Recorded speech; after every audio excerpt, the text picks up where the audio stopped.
climate change is already making poverty worse.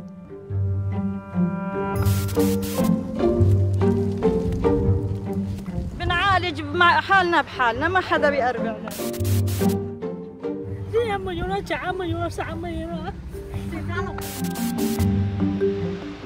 ما فهمنا والو. The World Bank says it could push 130 million people into poverty in the next 10 years.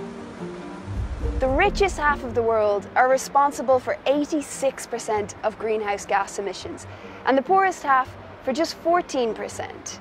But poorer communities are already worse affected by the climate change caused by those emissions, in many ways that aren't that obvious. Like extreme heat. Everything is exposed.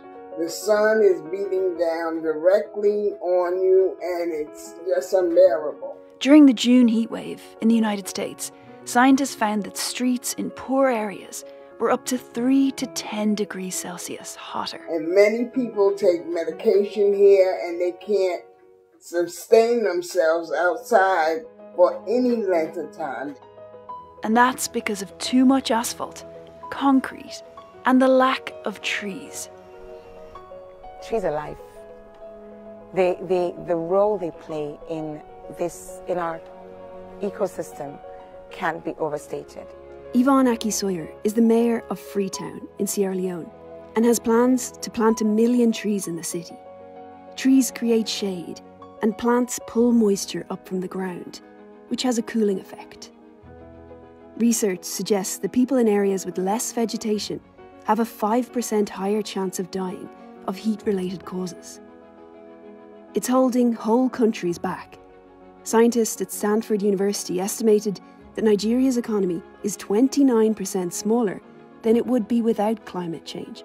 Brazil's is 25% and India's 31%. Extreme heat, weather and fires mean people are already on the move. Having a safe place to sleep at night is,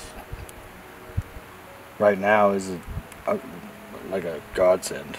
After the campfire in Paradise, California, people moved to the city of Chico. Rents surged, pushing poorer people out. And in places like Sierra Leone, it's destroying livelihoods. Over 6% of our national population are farmers, subsistence farmers. With the effects of climate change, means it rains when it shouldn't, and it doesn't rain when it should, and people's crops fail. And because their livelihoods disappear, they flock to the city looking for a better life. We don't have the infrastructure to absorb those people. So what you see happening is massive deforestation of our hillsides. Mayor Yvonne has planted 250,000 trees so far. And it's not just extreme heat that they manage, they can also prevent flooding.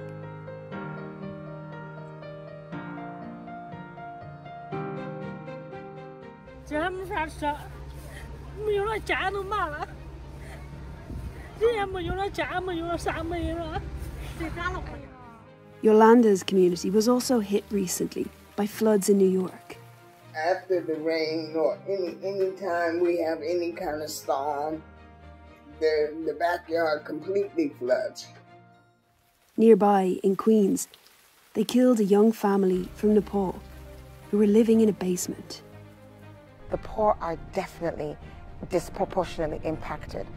Researchers at the University of Brussels have found that children born in high-income countries will see twice as many extreme weather events as their grandparents did. But for children in low-income countries, it'll be worse. They'll see 3 times as many.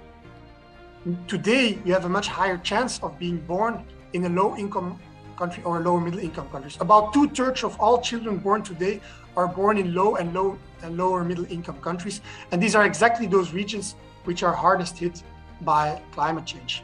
And they play the least role in many ways in contributing to this crisis.